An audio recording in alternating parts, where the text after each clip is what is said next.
आज का ये टॉपिक आपकी परीक्षा के पॉइंट व्यू से तो महत्वपूर्ण रहने वाला है।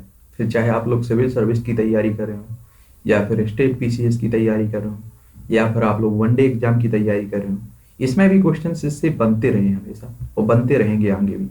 या फिर इंटरव्यू में भी कई बार क्वेश्चंस पूछ लेता है इस तरह के। ठीक है।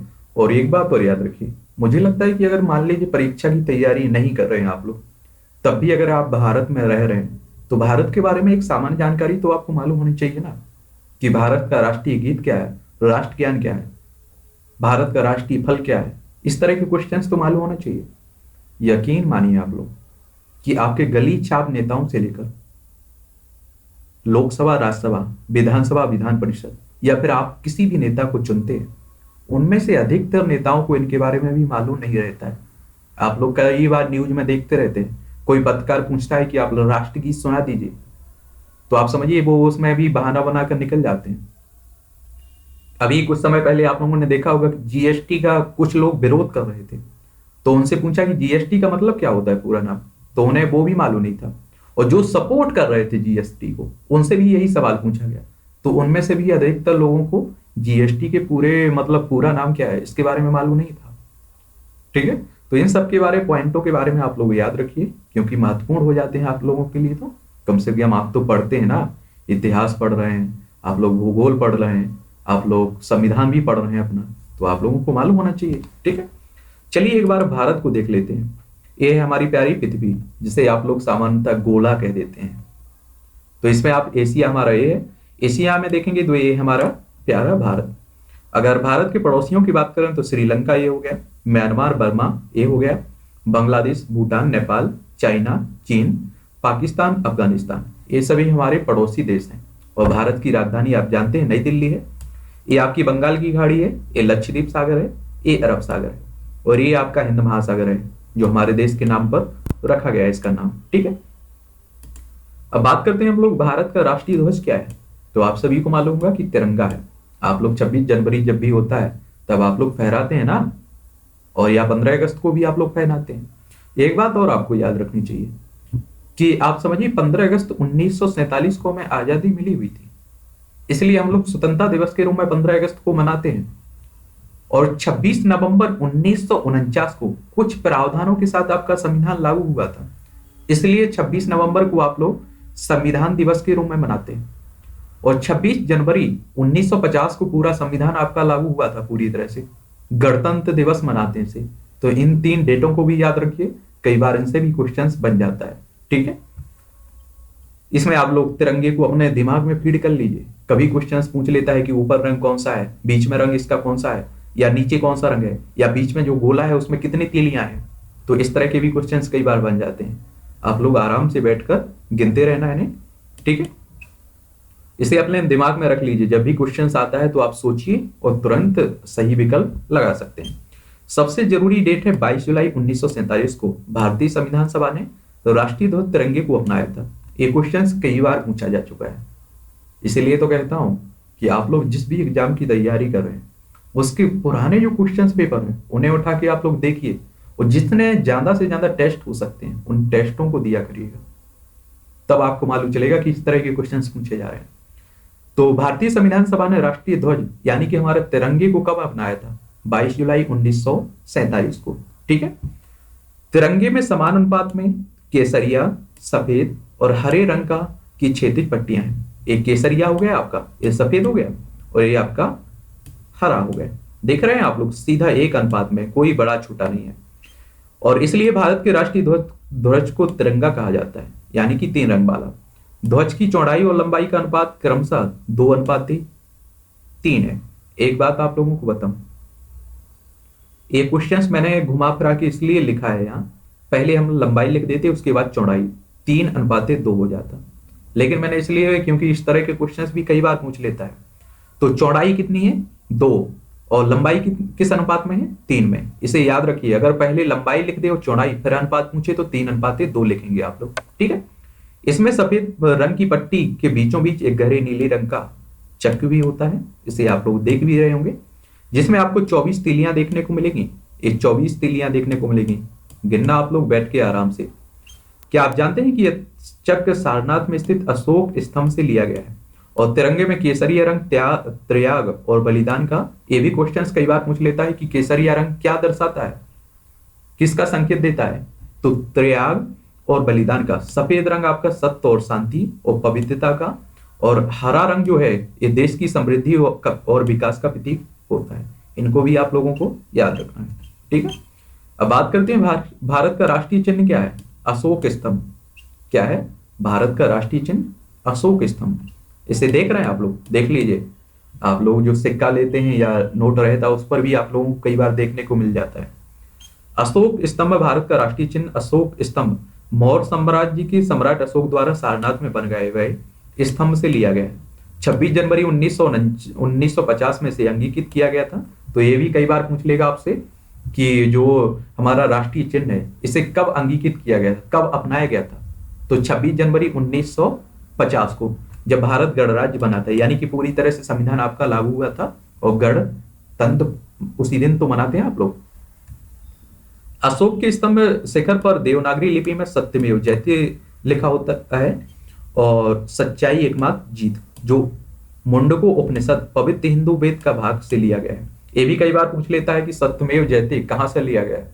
तो मुंडको उपनिषद से इसे लिया गया आपका, ठीक है। इस स्तंभ का के शिखर पर आप 4 शेर देखेंगे। क्या देखेंगे? 4 शेर देखेंगे, जिनका पिछला हिस्सा खंभों से जुड़ा हुआ है। और संरचना के सामने इसमें धर्मचक्र कानून का पहिया भी है। भारत का प्रतीक शक्ति, हिम्मत, गर्व और विश्वास को प्रदर्शित भी करता है। पहिए के हर एक तरफ पर एक अश्व और बैल बने हुए हैं। इसके उपयोग को नियंत्रित और प्रतिबंधित करने का कार्य राज्य प्रतीक की भारतीय धारा 2005 के तहत किया जाता है। तो ये हो गई आपकी भारत के राष्ट्रीय चिन्ह अशोक के बारे में सामान्य जानकारी, क्योंकि इससे भी आपके क्वेश्चंस बनते रहे। फिर उसके बाद है आपका भारत का राष्ट्रीय गान। तो ये क्या है? डायरेक्ट क्वेश्चंस भी बन जाता है इस तरह का कि भारत का राष्ट्रीय गान क्या है। तो याद रखिए जनगण मन। क्या है? जन गण मन। इसे आप लोग पढ़ते रहिएगा, ठीक है। 24 जनवरी 1950 को संवैधानिक सभा द्वारा भारत के राष्ट्रगान जनगण मन को आधिकारिक रूप से अंगीकृत किया गया था। तो याद रखिए, ये भी क्वेश्चंस पूछेगा आपसे कि जो हमारा राष्ट्रगान है जनगण मन, इसे कब संविधान सभा द्वारा अंगीकृत किया गया था? तो ये है 24 जनवरी 1950 को, ठीक है। और याद रखना, ये भी क्वेश्चंस कई बार पूछ लेता है कि रविंद्रनाथ टैगोर द्वारा गाया गया था या लिखा गया था। तो ये भी कई बार पूछ लेता है, ठीक है। और इसे पहली बार 27 दिसंबर 1911 में भारतीय राष्ट्रीय कांग्रेस के कलकत्ता सत्र में गाया गया था। तो ये भी कई बार क्वेश्चंस बन चुका है कि पहली बार ये कहाँ गाया गया था, किस सन में गाया गया था। तो याद रखना है कि भारतीय राष्ट्रीय कांग्रेस का जो कलकत्ता वाला सत्र हुआ था, कोलकाता या कलकत्ता वाला, ये हुआ था 27 दिसंबर 1911 को। तब इसे पहली बार गाया गया था। इस संपूर्ण गीत या गान को गाने में आपको देखने को मिलेगा कि 52 सेकंड का समय लगता है, यानी कि इसे पूरा गाने में आपको 52 सेकंड का समय लगता है। कई बार ये भी क्वेश्चंस बन जाता है, समझ रहे हैं। इसका लघु संस्करण पहली और अंतिम पंक्ति को पूरा करने में केवल 20 सेकंड का समय लगता है। तो इस तरह का क्वेश्चन भी बन सकता है, तो इसे भी याद रखिए। ये भारत का राष्ट्रगान है, तो आप लोग भी पढ़ लीजिए, ठीक है। कहीं आप लोगों से कोई ना पूछ ले और आप रह जाएं। फिर बात करते हैं भारत का सर्वोच्च राष्ट्रीय पुरस्कार भारत रत्न है। आप सभी लोग जानते हैं, कहते हैं भारत रत्न मिला हुआ है, ठीक है। अटल बिहारी वाजपेयी के बारे में सुनते रहते हैं, इंदिरा गांधी साहब के बारे में सुनते रहते हैं, ठीक है। इन लोगों को भारत रत्न मिला हुआ है। ये भारत का सर्वोच्च राष्ट्रीय पुरस्कार और सर्वोच्च नागरिक सम्मान है। भारत रत्न असाधारण कार्य करने वाले व्यक्तियों को प्रदान किया जाता है। इसमें आप देखेंगे विज्ञान, कला, साहित्य, खेल और सार्वजनिक सेवा के क्षेत्र में सम्मिलित लोगों को एक तरह से पुरस्कार दिया जाता है। अगर ये पूछे आपसे कि इसकी शुरुआत कब हुई थी, तो इसकी शुरुआत हुई थी 2 जनवरी 1954 को भारत के तत्कालीन राष्ट्रपति राजेंद्र प्रसाद द्वारा की गई थी, ठीक है। उस समय आप जानते हैं कि पहले हमारे राष्ट्रपति साहब राजेंद्र साहब थे, ठीक है। और इस पुरस्कार को प्राप्त करता है उसे को मेडल दिया जाते हैं इस तरह के, ठीक है। फिर आपसे पूछ सकता है कि भारत का राष्ट्रीय गीत क्या है, तो आप सभी को मालूम होगा कि वंदे मातरम है। क्या है? वंदे मातरम, ठीक है। 1950 में वास्तविक वंदे मातरम की शुरुआत की 2 छंदों को आधिकारिक रूप से भारत के राष्ट्रगीत के रूप में अंगीकृत किया गया था। और वास्तविक वंदे मातरम में 6 छंद हैं। इसमें इसको बंकिम चंद्र चटर्जी द्वारा बंगाली और संस्कृत में 1882 में उनके अपने उपन्यास आनंद मठ में लिखा गया था। इस गीत को उन्होंने चिनसुरा में लिखा था और इसे पहली बार सन 1896 में भारतीय राष्ट्रीय कांग्रेस के राजनीतिक संदर्भ में रविन्द्रनाथ टैगोर द्वारा गाया गया था। तो इसके बारे में भी याद रखिए, ये किसके द्वारा लिखा गया है? बंकिम चंद्र चटर्जी द्वारा, ठीक है। और उनके आनंद मठ से लिया गया है। ये भी कई बार क्वेश्चंस बन गया है। फिर अगर आपसे पूछे कि भारत का राष्ट्रीय पशु, तो ये बाघ है। आप सभी को मालूम होगा, देख लीजिए ये बाघ है, ठीक है। भारत के राष्ट्रीय पशु के रूप में बाघ या रॉयल बंगाल टाइगर को अप्रैल 1973 में घोषित किया गया था। कब? अप्रैल 1973 में, ठीक है। इसके शरीर पर चमकदार पीली पट्टी होती है। ये बड़े आराम से वायु से के जंगलों में दौड़ सकता है और अत्यंत शक्तिशाली और मजबूती और भारत के गर्व का प्रतीक है। बाघों की अधिकतम उम्र लगभग आपको देखने को मिलेगी 20 साल की होती है। तेज फुर्ती और शक्ति के कारण बाघ को भारत का राष्ट्रीय पशु माना गया है। इसका जंतु वैज्ञानिक नाम पैंथेरा टाइग्रिस है, ठीक है, टाइग्रिस है। ये भी कई बार पूछ लेता है वैज्ञानिक नाम भी। तो आपको देखने को मिलेगा भारत का राष्ट्रीय फूल अगर आपसे पूछे तो एक कमल है। क्या है? कमल। कमल का वैज्ञानिक नाम अगर आपसे पूछे तो नीलियुम्बो न्यूसीफेरा। बड़ा अजीब नाम है, याद रखना इसे। इसे भारत के राष्ट्रीय फूल के रूप में अंगीकृत किया गया है। यह फूल भारत के पारंपरिक मूल्यों और सांस्कृतिक गर्व को प्रदर्शित करता है। ये उर्वरता, ज्ञान, समृद्धि, सम्मान, लंबी आयु, अच्छी किस्मत, दिल और दिमाग की सुंदरता को भी दिखाता है। इसका प्रयोग देश भर में धार्मिक अनुष्ठानों आदि के लिए भी किया जाता है।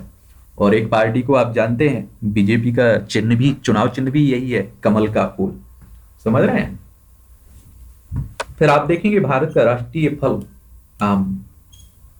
इसे देखकर मुंह में पानी भी आ गया होगा। देख लीजिए, ये है आम।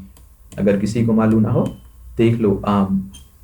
आम का वैज्ञानिक नाम मैंजीफेरा इंडिका है। इसको सभी फलों का राजा भी आप लोग कहते हैं और यह भारत के राष्ट्रीय फल के रूप में अंगीकृत किया गया है, ठीक है। पर आपसे अगर पूछे कि भारत का राष्ट्रीय पक्षी क्या है, तो इसके बारे में आप जानते हैं, मोर है। याद रखिए, मोर श्रीलंका का भी राष्ट्रीय पक्षी है, ठीक है। जो हमारा नीचे श्रीलंका है ना, पड़ोसी, उसका भी देख लीजिए, ये मोर है। भारतीय मोर को भारत के राष्ट्रीय पक्षी के तौर पर अंगीकृत किया गया है। ये पक्षी एकता के सजीव रंगों और भारतीय संस्कृति को प्रदर्शित करता है। ये सुंदरता, गर्व और पवित्रता को भी दिखाता है। भारतीय वन्यजीव सुरक्षा की धारा 1972 के तहत संसदीय आदेश पर सुरक्षा प्रदान की गई है। हिंदू धर्म में इसे भगवान मुरुगा का वाहन भी माना जाता है, जबकि ईसाइयों के लिए यह पुनर्जागरण का प्रतीक भी है। तो याद रखिए, इसकी अगर कोई एक तरह से हत्या करता है या मारता है, शिकार करता है, तो उसे जेल भी हो सकती है। आप समझ रहे हैं? ये भी कई बार क्वेश्चंस पूछ लेता है कि भारत का राष्ट्रीय खेल क्या है, तो आप सभी को मालूम होगा, हॉकी। लेकिन आप तो लोग देखते होंगे क्रिकेट ज्यादा फेमस रहता है हमारे यहाँ, हॉकी कम ही लोग खेलते हुए दिखाई देते हैं। लेकिन आपको याद रखना है कि हमारा राष्ट्रीय खेल हॉकी है। क्या है? हॉकी है। हॉकी खेलने के काम भी आती है और आप लोगों ने देखा होगा कि इसे और दूसरे काम में भी यूज करते हैं, मार पिटाई में भी। हॉकी को भारत का राष्ट्रीय खेल तब से माना जाता है जब से भारत ने ओलंपिक में हॉकी खेल में लगातार 6 स्वर्ण पदक जीते थे। आप समझ रहे हैं? 6 बार लगातार। फिर आपसे ये भी पूछ सकता है कि भारत का राष्ट्रीय जलचर क्या है? डॉल्फिन। गंगा में, नदी में आप लोग देखते हैं ना, ये देख लीजिए, गंगा की डॉल्फिन को राष्ट्रीय जलचर पशु के रूप में अंगीकृत किया गया है। ये पावन गंगा की शुद्धता को प्रदर्शित करती है, क्योंकि ये केवल साफ और शुद्ध पानी में ही जिंदा रह सकती है और इन्हें दुनिया के सबसे पुराने जीवों में से एक माना जाता है। इनको सुरक्षित करने के लिए अभ्यारण्य क्षेत्रों संरक्षण कार्य शुरू हो चुका है। और आप लोगों ने देखा होगा कि जब गंगा में कुछ ज्यादा ही अशुद्धियां मिल चुकी थी, गंगा मैली हो चुकी थी, तब आपने देखा होगा कि इनकी संख्या, डॉल्फिन की संख्या में भी गिरावट देखने को मिली थी, ठीक है। भारत का राष्ट्रीय वृक्ष आपसे पूछे तो वट वृक्ष या फिर बरगद का पेड़। आप लोग बरगद के पेड़ के नाम से ज्यादा जानते होंगे। इसमें आप देखते होंगे कि विभिन्न तरह की जड़ें निकलती हैं और बहुत ही छायादार पेड़ होता है एक तरह से, ठीक है। भारत का राष्ट्रीय वृक्ष बरगद का पेड़ को माना जाता है। यह एकता और दृढ़ता का प्रतीक है। जिस प्रकार भारत के विभिन्न धर्म जाति के लोग एक साथ निवास करते हैं, उसी प्रकार बरगद के पेड़ की शाखाओं पर छोटे या बड़े जंतु निवास भी करते हैं। इस वृक्ष का हिंदू धर्म में विशेष महत्व भी है। इसमें कई औषधीय गुण भी पाए जाते हैं। और आप लोग देखते होंगे इसे हम लोग काटते नहीं है, हमारे भारत में हिंदू धर्म में काटा नहीं जाता है, इसकी पूजा की जाती है। आप देखते होंगे मंदिरों में इसे लगाया जाता है। ठीक है, तो यही है। भारत की राष्ट्रीय मुद्रा के बारे में पूछे तो रुपया है। क्या है? करेंसी के बारे में अगर आपसे पूछे तो रुपया है। अमेरिका की जिस तरह से आप देखते हैं ना कि डॉलर है, उसी तरह से हमारी मुद्रा क्या है? रुपया। आधिकारिक रूप से भारत के गणराज्य की करेंसी भारतीय रुपया है, INR। ISO कोड इसका क्या है? INR। इसके संबंधित मुद्दों को रिजर्व बैंक ऑफ इंडिया नियंत्रित करती है। भारतीय रुपये को देवनागरी व्यंजन और लेटिन अक्षर R से चिन्हित किया गया है। और 15 जुलाई 2010 में भारत सरकार द्वारा इसको जारी किया गया था। और 8 जुलाई 2011 को रुपये के चिन्ह के साथ भारत में सिक्कों की शुरुआत हुई थी। तो इसके बारे में भी आप लोग याद रखिए। भारत की राष्ट्रीय नदी के बारे में अगर आपसे पूछे तो गंगा है। गंगोत्री ग्लेशियर से निकलती है ना, बंगाल की खाड़ी में जाके मिल जाती है। समझ रहे हैं आप लोग? कहते हैं ना कि गंगा में नहाने से पाप धुल जाते हैं, तो आप भी देख कर लीजिए, कोशिश कर लीजिए। ठीक है, यह है गंगा। गंगा नदी भारत की सबसे लंबी और पवित्र नदी है, जो कि 2525 आपको किलोमीटर भी देखने को मिलेगा। ठीक है, कई जगह 2510 किलोमीटर भी देखने को मिलेगा कि पहाड़ी घाटी और मैदानी इलाकों तक फैली हुई है। अधिकतर जगह आपको 2525 किलोमीटर देखने को मिलेगा। ठीक है, प्राचीन समय से ही हिंदुओं के लिए पवित्र लिए गंगा नदी का बहुत बड़ा धार्मिक महत्व रहा है। इसके पवित्र जल को कई अवसरों पर इस्तेमाल भी किया जाता है। गंगा की उत्पत्ति हिमालय में गंगोत्री ग्लेशियर के हिम क्षेत्र में भागीरथी नदी के रूप में हुई है। और याद रखिए आप लोग, इसका जल आप लोग कई सालों तक रख सकते हैं, खराब नहीं होता है, ऐसा माना जाता है। ठीक है, फिर आपसे भी क्वेश्चंस कई बार पूछ लेता है कि भारत के राष्ट्रीय पिता कौन है? आप जानते हैं महात्मा गांधी हैं। और इनके बारे में आप लोगों को बड़ा, आपने देखा होगा कई बार लिखते रहते हैं, उल्टे सीधे लिखते रहते हैं लोग इनके बारे में। तो मैं आप लोगों के पाकिस्तान के लिए जिम्मेदार रहे हैं, पाकिस्तान बंटवारे के लिए, तो मैं यहाँ आप लोगों से 2-4 शब्द ही बोलूंगा कि आप समझिए एक परिवार है, उसमें एक तरह से लड़ाई चल रही, डेली कुछ ना कुछ हो रहा है। तो पिता क्या करेगा उस मामले में? पिता यही करेगा ना कि बंटवारा हो जाना चाहिए, सभी भाइयों को अलग कर देगा। तो यही गांधी जी ने उस समय किया। और याद रखिए गांधी जी के बारे में, या सुभाष चंद्र बोस, भगत सिंह, सुखदेव, राजगुरु, या आप समझिए भीमराव अम्बेडकर साहब हों, फिर चाहे सरदार वल्लभ भाई पटेल भी हों, नेहरू हों, इनके बारे में जो भी अगर उल्टा सीधा लिखता है तो यकीन मानिए उन्होंने फेसबुक और व्हाट्सएप की दुनिया से इनके बारे में जानकारी इकट्ठी की है। अगर आप महात्मा इतिहास पढ़ते हैं तो आप किसी भी स्वतंत्रता सेनानी या हमारे जो भी नेता रहे उस समय के, उन्हें आप लोग गलत नहीं बोलेंगे। ठीक है, तो महात्मा गांधी हैं। महात्मा गांधी को भारत का राष्ट्रीय पिता भी माना जाता है। सबसे पहले 6 जुलाई 1944 को सुभाष चंद्र बोस ने सिंगापुर रेडियो स्टेशन से संदेश प्रसारित करते हुए महात्मा गांधी को राष्ट्रपिता कहकर संबोधित किया था। आपसे ये भी क्वेश्चन कई बार पूछ लेता है कि महात्मा गांधी को पहली बार राष्ट्रपिता किसने कहा था? तो सुभाष चंद्र बोस साहब ने। ठीक है, 30 जनवरी 1948 को गांधी जी की हत्या के बाद देश को संबोधित करते हुए प्रधानमंत्री जवाहरलाल नेहरू ने रेडियो पर भारत के लोगों से कहा था कि राष्ट्रपिता अब नहीं रहे। तभी से महात्मा गांधी को भारत का राष्ट्रपिता कहा जाता है। आप सभी जानते हैं कि 2 अक्टूबर 1869 को इनका जन्म हुआ था।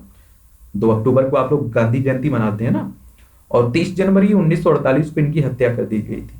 ठीक है, और याद रखिए, मैं देखिए ये नहीं हो सकती, अपनी अपनी विचारधारा हो सकती है, लेकिन आप देखते होंगे हमारे प्रधानमंत्री हो, कोई भी किसी भी पार्टी के प्रधानमंत्री हो, वो गांधी जयंती पर वहां जाकर बापू के सामने झुकते भी हैं, उन्हें प्रणाम भी करते हैं। ठीक है, और हमने ही नहीं, दुनिया की कई देशों की विचारधारा हमारे गांधी जी समझिए विचारधारा पर चलती है। गांधी जी की वहां मूर्तियां भी लगाई गई हैं कई देशों में। ठीक है, तो इनके बारे में भी याद रखिए। भारत का राष्ट्रीय दिवस, ये भी कई बार क्वेश्चंस बन जाता है। स्वतंत्रता दिवस, गांधी जयंती और गणतंत्र दिवस मैं पहले भी बता चुका हूं कि आप जानते हैं कि स्वतंत्रता दिवस आपका 15 अगस्त को मनाया जाता है, गांधी जयंती 2 अक्टूबर और गणतंत्र दिवस आपका 26 जनवरी। ठीक है, भारत के राष्ट्रीय दिवस के रूप में स्वतंत्रता दिवस, गांधी जयंती और गणतंत्र दिवस को घोषित किया गया है। 15 अगस्त को आप लोग हर साल स्वतंत्रता दिवस के रूप में मनाते हैं, क्योंकि इसी दिन 1947 में भारतीयों को ब्रिटिश शासन से आजादी मिली थी, और 26 जनवरी 1950 को भारत को अपना संविधान प्राप्त हुआ था। इसलिए इस दिन को आप लोग गणतंत्र दिवस के रूप में मनाते हैं। और हर साल 2 अक्टूबर को गांधी जयंती मनाई जाती है, क्योंकि इसी दिन गांधी का जन्म हुआ था। ठीक है, गांधी जी का जन्म हुआ था। ये भी कई बार पूछ लेता है कि भारत की राष्ट्रीय लिपि या आधिकारिक लिपि क्या है, तो देवनागरी लिपि। ठीक है, क्या है? देवनागरी लिपि। अनुच्छेद 343(1) के अनुसार देवनागरी लिपि में लिखी गई हिंदी को आधिकारिक भाषा कहा जाता है। तो आर्टिकल को भी याद रखिए आप लोग। ठीक है, फिर आपसे ये भी कई बार क्वेश्चन पूछ लेता है, भारत की राजभाषा क्या है, तो हिंदी है। राष्ट्रभाषा की बात नहीं कर रहा हूं, तो राजभाषा। ठीक है, आपकी राष्ट्रीय भाषा नहीं है हिंदी। ठीक है, हम आपको बता दें कि भारत की कोई भी राष्ट्रीय भाषा नहीं है, हिंदी एक राजभाषा है। यानी जो भाषा राजकाज अर्थात सरकारी कार्यों के लिए उपयोग की जाती है। भारत के संविधान के अनुच्छेद 343 के तहत हिंदी भारत की राजभाषा है। तो राष्ट्रभाषा का भारतीय संविधान में कोई उल्लेख नहीं है, हालांकि 22 भाषाओं को आधिकारिक दर्जा दिया गया है। ठीक है, याद रखें। ये भी कई बार पूछ लेता है कि राष्ट्रीय कैलेंडर क्या है, तो यह साका कैलेंडर। ठीक है, पंचांग से लिया गया है। तो राष्ट्रीय कैलेंडर का दर्जा साका कैलेंडर को प्राप्त है 1957 में। इसे कैलेंडर कमेटी द्वारा बनाया गया था, और जिसे भारतीय पंचांग की मदद से तैयार किया गया है। इसमें हिंदू धार्मिक कैलेंडर के अलावा खगोल डाटा, समय भी लिखित है। ये भी कई बार पूछ लेता है।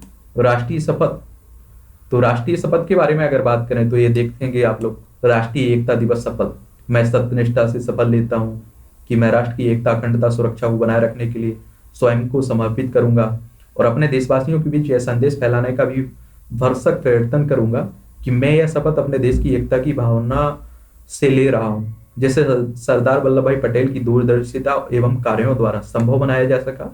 मैं अपने देश की आंतरिक सुरक्षा सुनिश्चित करने के लिए अपना योगदान करने का भी सत्यनिष्ठा से संकल्प करता हूं। आप लोग देखते होंगे ना कि हमारे नेता जब भी इस तरह की शपथ लेते रहते हैं, या बच्चों को भी स्कूलों में पढ़ाया जाता है, शपथ दिलाई जाती है। राष्ट्रीय शपथ को तेलुगु में पेदी मरी वेंकट सुब्बा राव द्वारा 1962 में लिखा गया था। इसे 26 जनवरी 1965 से सभी स्कूलों में निर्धारित रूप से गाए जाने का प्रावधान भी बनाया गया है।